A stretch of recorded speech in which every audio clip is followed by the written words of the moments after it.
नमस्कार। Reserve bank of India के द्वारा जो असिस्टेंट की पोस्ट है उसकी वैकेंसी को रिलीज कर दिया गया है। ये देखिए, आरबीआई की वेबसाइट है। अगर आपको भी इसका ऑफिशियल जानना है, देखना है पीडीएफ कहाँ है, तो आप यहाँ पर जो rbi.org.in पर सर्च करके ये ऑफिशियल वेबसाइट मिलेगा। उसके बाद इसके नीचे यहाँ पर आपको अपॉर्चुनिटी एट आरबीआई लिखा होगा, वहाँ पर आप लोग क्लिक करना है। उसके बाद जो है आपको इस तरह से खुलेगा और यहाँ पर जाएंगे करंट वैकेंसी में, यहाँ पर वैकेंसी पर जाइएगा तो आप लोगों को यहाँ पर स्टार्टिंग में ही 13 सितंबर यानी आज के दिन recruitment for the post of assistant, इसको क्लिक करने के बाद आपको इस तरह का एक दिखेगा स्क्रीन पर। पूरा लिस्ट है, ये पूरा नोटिफिकेशन का यहाँ पर आरबीआई की वेबसाइट पे चढ़ा हुआ। अगर आपको पीडीएफ फॉर्मेट चाहिए तो साइड में यहाँ पर लेफ्ट कॉर्नर में यहाँ पर पीडीएफ का ऑप्शन दिया हुआ है। इस पर जैसे ही क्लिक करोगे तो आपको ये इसका पीडीएफ फॉर्मेट में भी सेम चीज जो वहाँ पर लिखा गया है वेबसाइट पर, सेम चीज का पीडीएफ मिल जाएगा। चलिए जानते हैं कि इस नोटिफिकेशन में क्या है। तो सबसे पहले बात कर लो कि ये जो पोस्ट है आरबीआई के जो वेरियस ऑफिस है, रीजनल ऑफिस और भी जो ऑफिस है, उसमें जो असिस्टेंट है उसकी जो नियुक्ति है वो करवाएगा ये नोटिफिकेशन, ये एग्जामिनेशन के थ्रू। तो ये असिस्टेंट का एग्जाम कराएगा 2023 में, जो असिस्टेंट होंगे उसके लिए। और इस बार 2023 में जो आरबीआई के द्वारा जो असिस्टेंट की डिमांड की गई है वो 450 असिस्टेंट की डिमांड है। 450 पोस्ट भराए जाएंगे आरबीआई के असिस्टेंट के रूप में। तो खैर जो पोस्ट होता है जो इलेक्शन के टाइम में उसकी जो वैकेंसी होती है ज़्यादा निकलता है, लेकिन फिर भी काफ़ी कम वैकेंसी देखने को मिल रहा है। 450 पोस्ट देखने को मिल रहा है, कोई बात नहीं, 450 पोस्ट भी काफ़ी है। तो चलिए हम लोग इसमें इसके डिटेल्स जान लेते हैं। तो ये जो आरबीआई का जो असिस्टेंट का जो एग्ज़ाम है, इसमें तीन तरह के एग्ज़ाम हैं, तीन फेज में कर सकते हैं, तीन स्टेप में एग्ज़ाम होते हैं। सबसे पहले इसका प्रिलिमिनरी एग्ज़ाम होता है, इसका मेन एग्ज़ाम होगा, और इसके बाद एक एलपीटी टाइप का होता है, लैंग्वेज प्रोफिशिएंसी टेस्ट यानी एलपीटी। तीन पेज से गुजरना होता है किसी व्यक्ति को, अगर आरबीआई का जो असिस्टेंट का एग्जाम क्रैक करना चाहता है। ये एग्जाम ये भी काफ़ी अच्छा है, बहुत सारे लोग इसको रिक्वायर करते हैं कि आरबीआई असिस्टेंट का एक बहुत सारा पर्क वगैरह मिलता है, सैलरी भी ठीक ठाक है और ज़्यादा कम मेहनत में हम लोग जो असिस्टेंट की पोस्ट ले सकते हैं। काफ़ी बढ़िया पोस्ट है। चलिए इसके बारे में और भी डिटेल से हम लोग जानते हैं। तो कौन सबसे पहले हम लोग यहाँ पर ये देख लें कि इसमें वैकेंसी की संख्या कितनी है, 450 है और तीन फेज में आपका एग्जाम होने वाला है।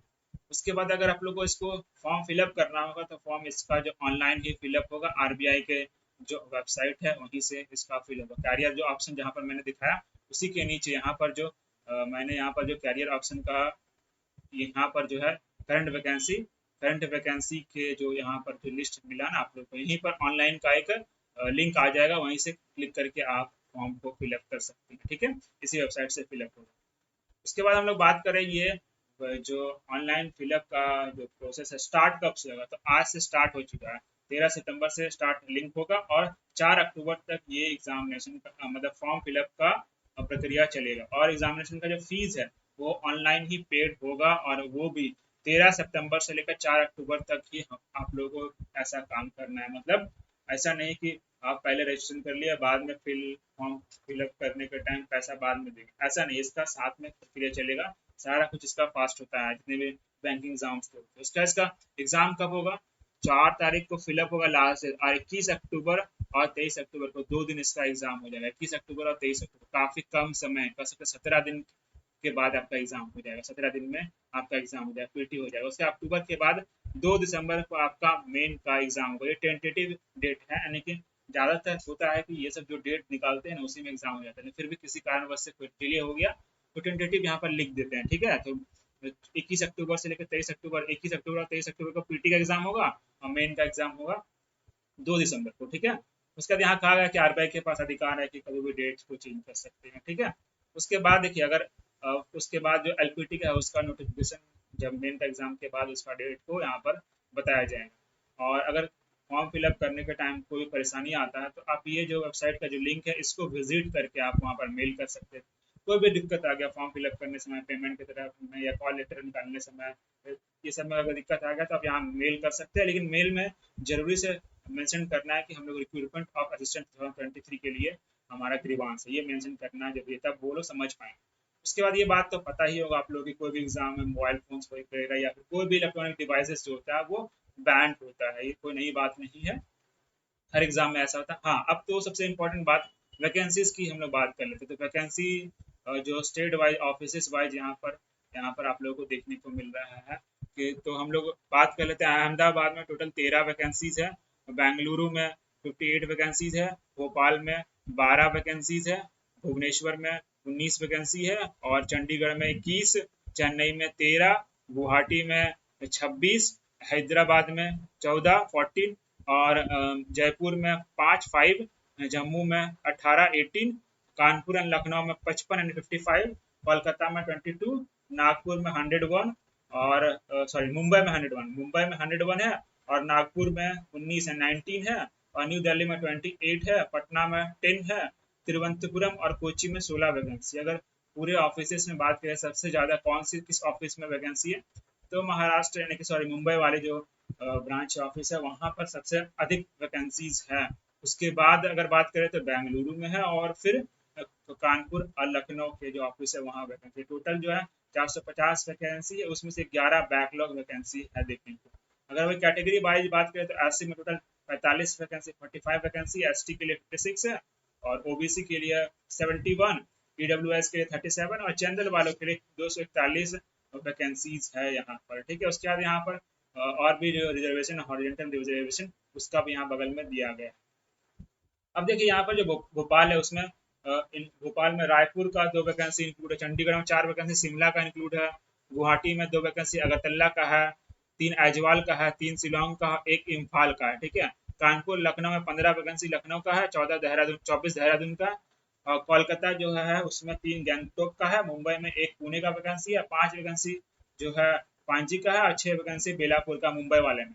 पटना वाले हैं 5 वैकेंसी रांची का भी है। ठीक है, चेन्नई में 1 वैकेंसी जो आरबीआई का स्टाफ कॉलेज है वहां से भी है, तिरुवनंतपुरम कोच्चि से 3 वैकेंसी कोच्चि से। मतलब यहाँ पर जो ऑफिस दिख रहा है उसके अगल बगल ऑफिस का वैकेंसी इसी में इंक्लूड करके दिखाया जा रहा है। ठीक है, तो ये था यहाँ पर वैकेंसीज को लेकर बात। ठीक है, और जो बात करें सर्टिफिकेट, अगर आप कैटेगरी वाइज फॉर्म भरते हो तो सर्टिफिकेट में अगर आप ओबीसी से फिल करते हो तो ओबीसी से अगर आप क्रीमी लेयर से बिलोंग करते हो तो आपको कोई ओबीसी का जो रिजर्वेशन है नहीं मिलेगा। अगर आप नॉन क्रीमी लेयर में आते हो तब रिजर्वेशन आपको मिल सकता है, वो भी अगर आपका फाइनेंशियल ईयर 22-23, 21-22, 20-21 होगा, और जो कि इशू जो बनेगा कब 1 अप्रैल 2023 के बाद, और जो क्लोजिंग डेट है एप्लीकेशन उससे पहले होना चाहिए, उसके बीच में ही होना चाहिए। ठीक है, और क्लोजिंग डेट माना गया 4 अक्टूबर को, यानी 4 अक्टूबर से पहले और 1 अप्रैल 2023 के बाद का बना होना चाहिए आप लोगों का ओबीसी सर्टिफिकेट। उसके बाद सेम चीज यहाँ पर ईडब्ल्यूएस के लिए बोला गया, फाइनेंशियल ईयर 22-23 होना चाहिए, वैलिड होना चाहिए 23-24 के लिए, और उनका भी वही है कि क्लोजिंग डेट से पहले बना होना चाहिए, 4 अक्टूबर से पहले बना होना चाहिए। ठीक है, तो ये था थोड़ा कैटेगरी वाइज आपका जो सर्टिफिकेट है उसको लेकर। ठीक है, SC/ST के लिए भी आप लोगों को पता ही होगा कि क्या क्राइटेरिया है। इन लोगों का ज़्यादा झमेला नहीं होता है, कोई एक और सर्टिफिकेट बन गया तो उसको चलता ही है लगभग, जो सेंट्रल के फॉर्मेट में बना हुआ रहता है। हाँ, तो अब हम लोग आगे बढ़ते, और भी चीज़ें हम लोग को जानना है। एक्स सर्विसमैन के लिए भी सेम क्राइटेरिया वहाँ पर लिखा गया, आप लोग उसको देख लेंगे। एलिजिबिलिटी बात कर लेते हैं, अब कौन से लोग फॉर्म भर सकते हैं। ये सब तो पता है नेशनलिटी के बारे में, अगर आप इंडिया है, नेपाल से हैं, भूटान से, ये सब देख लीजिएगा। ज़्यादातर तो हमारे जो व्यूअर है वो इंडियन ही होंगे, तो इंडिया वाले भर सकते हैं, सभी कोई भर सकते हैं। एज की बात करें, सबसे इम्पोर्टेंट जो लोगों के दिमाग में होना चाहिए वो एज को लेकर, आप 20 साल से लेकर 28 साल के बीच में होना चाहिए, तब आप इस फॉर्म को फिलअप कर सकते हैं। यानी कि अगर 1/9/23 यानी 1 सितंबर तक आपको 28 साल तक होना चाहिए। अगर आप, कहने का मतलब है कि अगर आप 2 सितंबर 1995 से पहले जन्म लिए हैं तब आप इसको नहीं भर सकते हैं।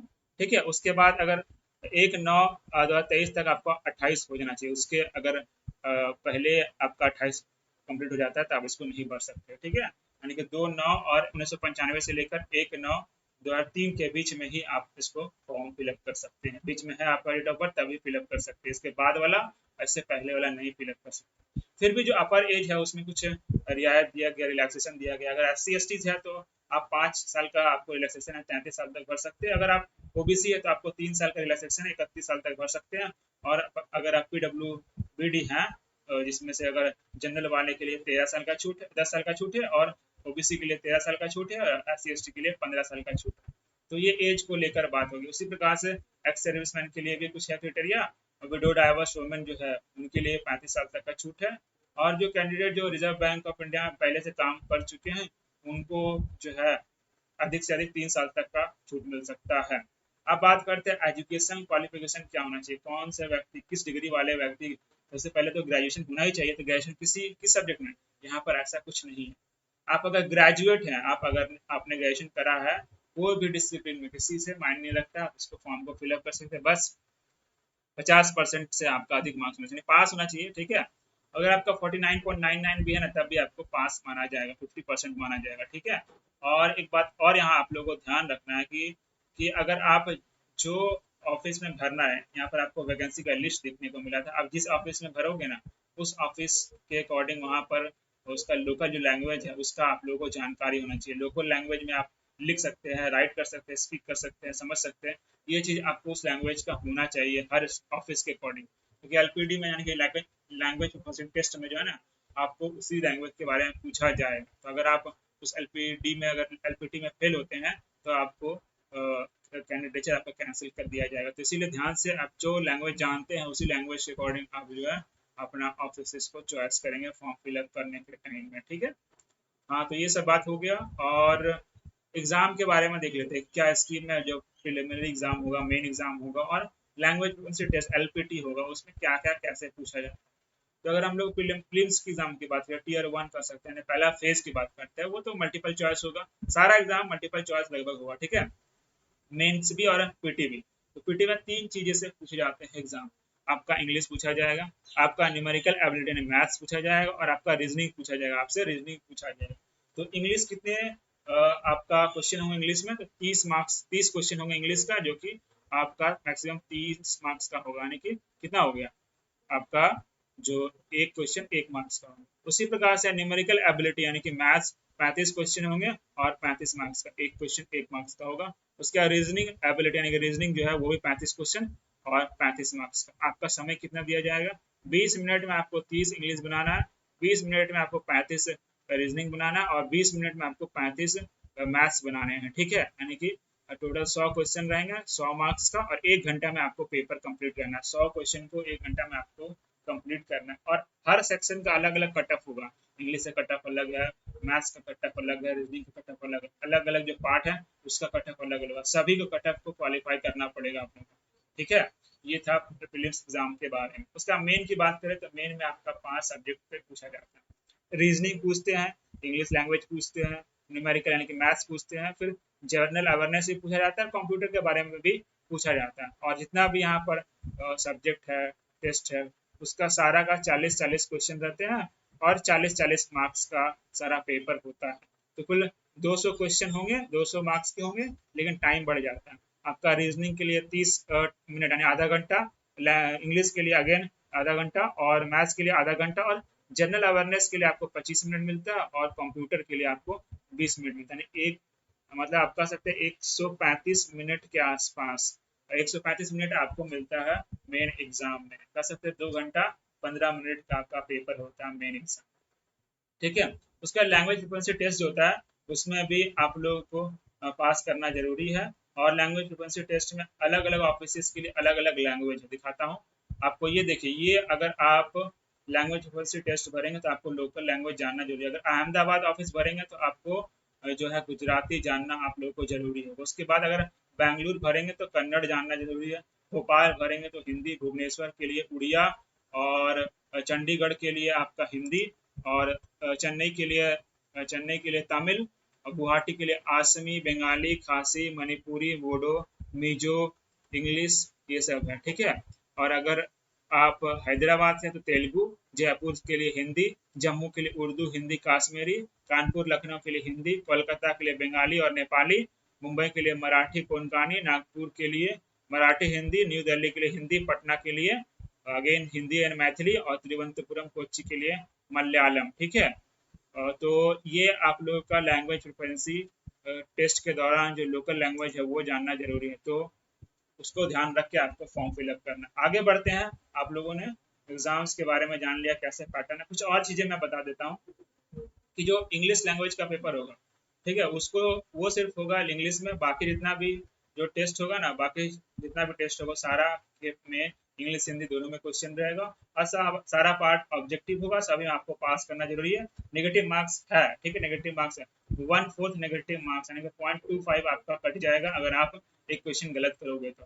पीटी पास करने के बाद मेंस के लिए 10 गुना लोगों को बुलाया जाएगा, 10 टाइम्स बच्चों को यानी कि जो कैंडिडेट है पीटी से पास करने के बाद 10 गुना बुलाया जाएगा मेंस के लिए, और उसके बाद मेन के बाद 2 टाइम्स यानी कि 2 टाइम 2 गुना बुलाया जाएगा लैंग्वेज फ्लुएंसी टेस्ट के लिए, ठीक है, लैंग्वेज फ्लुएंसी टेस्ट के लिए बुलाया जाएगा।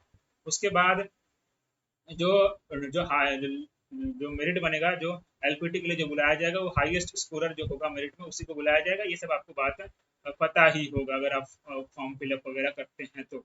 उसके बाद कैसे फॉर्म फिलअप करना है उसके लिए भी आपको यहाँ क्राइटेरिया दिखाया गया है, कैसा कैसा फॉर्म फिलअप करना उसके लिए। हाँ, उससे पहले फॉर्म फिलअप करने की जानकारी से पहले हम लोग एग्जाम सेंटर के बारे में जान लेते हैं। बहुत सारे लोग फॉर्म भरते हैं और एग्जाम सेंटर को नज़दीक को देखकर, तो देखिए एग्जाम सेंटर आपका कहाँ कहाँ हो सकता है। तो एग्जाम सेंटर की बात करें तो स्टेट वाइज यहाँ लिस्ट दिया गया, थोड़ा सा मैं दिखा था। अगर अंडमान निकोबार है तो आप पोर्ट ब्लेयर और जो प्रीलिम्स का एग्जाम का सेंटर हो सकता है, और मेन एग्जाम के लिए पोर्ट ब्लेयर होगा। आंध्र प्रदेश के लिए ये सब है, अरुणाचल प्रदेश के लिए आसम के लिए देखिए, बिहार के लिए देखिए आरा मिल सकता है आपको पीटी के एग्जाम के लिए, आरा हो गया, और फिर आपका औरंगाबाद है, भागलपुर है, दरभंगा है, गया है, मुजफ्फरपुर है, पटना है, पूर्णिया, ये पीटी के लिए मेन के लिए दरभंगा, मुजफ्फरपुर और पटना सेंटर रहेगा। उसके बाद आपका बात करते हैं चंडीगढ़ का, देख लीजिए, छत्तीसगढ़ का, दिल्ली का, गोवा का, गुजरात का, हरियाणा का, हिमाचल प्रदेश का, जम्मू का। झारखंड की बात करें तो बोकारो पीटी का एग्जाम मिल जाएगा, धनबाद मिल जाएगा, हजारीबाग मिल जाएगा, जमशेदपुर मिल जाएगा, रांची मिल जाएगा, और मेन के लिए धनबाद, जमशेदपुर और रांची मिलेगा सेंटर। कर्नाटका का ये रहा, केरला का ये रहा, मध्य प्रदेश का ये है, महाराष्ट्र का ये सब है पीटी का, और ये मेंस का है। मणिपुर का इम्फाल है, दोनों पीटी और मेन के लिए दोनों इम्फाल है। मेघालय के लिए शिलोंग है, दोनों पीटी और मेन के लिए सेंटर। मिजोरम के लिए आइजवाल है, और उड़ीसा के लिए ये सब आपका है। उससे पहले नागालैंड के लिए कोहिमा ही है मेन और पीटी का सेंटर, और जो छोटे स्टेट है उनमें एक ही सेंटर बनाया जाता है, बड़े स्टेट में और जहाँ पर पॉपुलेशन ज़्यादा वहाँ पर ज़्यादा सेंटर बनाया गया है। पुडुचेरी का यहाँ पर सेम है, पंजाब का, राजस्थान का देख लीजिए, सिक्किम का, तमिलनाडु का, तेलंगाना, त्रिपुरा, उत्तर प्रदेश और उत्तराखंड का, और ये वेस्ट बंगाल का देखिए आसनसोल आपको मिल जाएगा, ग्रेटर कोलकाता, कल्याणी, कोलकाता, सिलीगुड़ी है वेस्ट बंगाल के लिए पीटी सेंटर, और मेन सेंटर आसनसोल है, ग्रेटर कोलकाता, कोलकाता और सिलीगुड़ी, ये सब सेंटर। तो ये था आपका मेन एग्जाम, जो एग्जाम्स है पीटी और मेन, उसके सेंटर के बारे में जानकारी, ठीक है। पे स्केल के बारे में थोड़ा देख लेते हैं। बहुत सारे लोगों का जो मोटिवेशन होता है वो पे स्केल ही होता है। तो अगर इसका बेसिक पे की बात करें तो 20,700 इसका बेसिक पे है। बेसिक पे कितना है? 20,700 है, और भी इसमें 15% जो है HR यानी होम हाउस रेंट अलाउंस मिलता है। तो अगर होम रेंट अलाउंस को छोड़कर अगर इसके मंथली ग्रॉस एमॉल्यूमेंट की बात करें तो 47,849 रुपया है, ठीक है। और 15% अगर HR जोड़ दें तो कह सकते हैं कि अगर 5,000 ही मान के चले तो आपका 52 से 53,000 रुपया जो मंथली जो इनिशियली जो मिलेगा ना, 52 से 55,000 रुपया इनिशियली मिलेगा। उसके अलावा बहुत सारा आपका एमोल्यूंस वगैरह, बहुत सारा आपको फैसिलिटीज इसमें मिलता ही है, ठीक है। अब देखिए यहाँ पर जो अलग अलग जोन का जो RBI है उसका अलग अलग जोन वाइज ऑफिसेस है। तो जोन वाइज ऑफिसेस कहाँ कहाँ पर है ये आपको यहाँ पर लिस्ट में देखने को मिल रहा है, ठीक है। उसके बाद फॉर्म फिलअप करने के का एप्लीकेशन प्रोसेस यहाँ पर दिया गया है कि कैसे कैसे आपको फॉर्म फिलअप करना है। सिग्नेचर और जो फोटोज है उसको ध्यान से आप लोगों को फिलअप करना है, ठीक है। उसके लिए भी यहाँ पर क्राइटेरिया दिया गया। बाकी फॉर्म कैसे फिलअप करते हैं आप लोगों को जानकारी होगा ही, फॉर्म फिलअप करते हैं काफ़ी दिन से आ रहे हैं।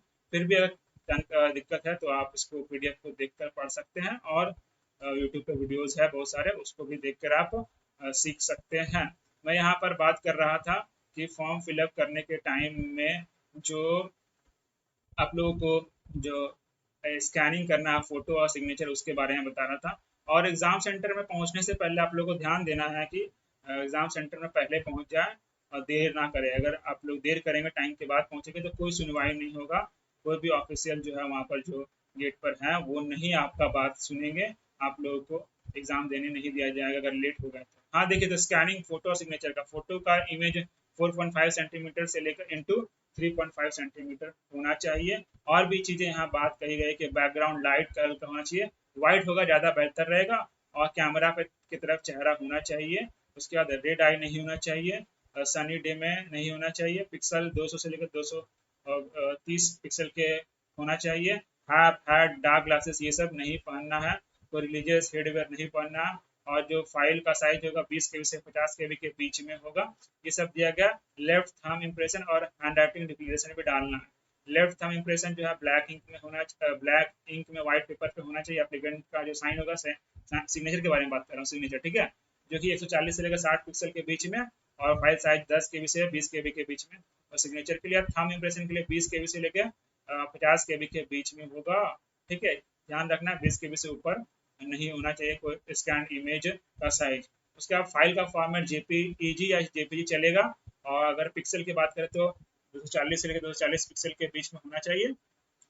ये सब जो चीज़ है वो आप लोग यहाँ पर ध्यान से देख लेना है, कैसे क्या बनेगा आप लोगों का सिग्नेचर, हिंदी इंग्लिश, उसके बाद आपका thumb impression, left thumb impression और हैंड राइटिंग डिक्लेरेशन, ये तीनों चीज़ आप लोगों को, बहुत सारी चीज़ें आप लोग को वहाँ पर लिख कर डालना पड़ता है, अपलोड करना पड़ता है। तो टेक्स्ट में जो डिक्लेरेशन जो डालना पड़ेगा हैंड रिटन, उसमें ये लिखना पड़ेगा, ये ठीक है। आई यहाँ पर आपका नाम लिखना है। I hereby declare that all the information submitted by me in the application form is correct, true and valid. I will present the supporting document as and when required, ये लिख के आप लोगों को और डालना है, ठीक है। तो ये था जो आरबीआई असिस्टेंट है उसका फुल डिटेल। उम्मीद है आप लोग को यहाँ पर आरबीआई से लेकर जो भी फैक्ट है, जो असिस्टेंट को लेकर फैक्ट है, वो क्लियर हो गया होगा, और आप लोग जो है फॉर्म फिलअप करेंगे अपने अनुसार सही से। तब तक के लिए धन्यवाद।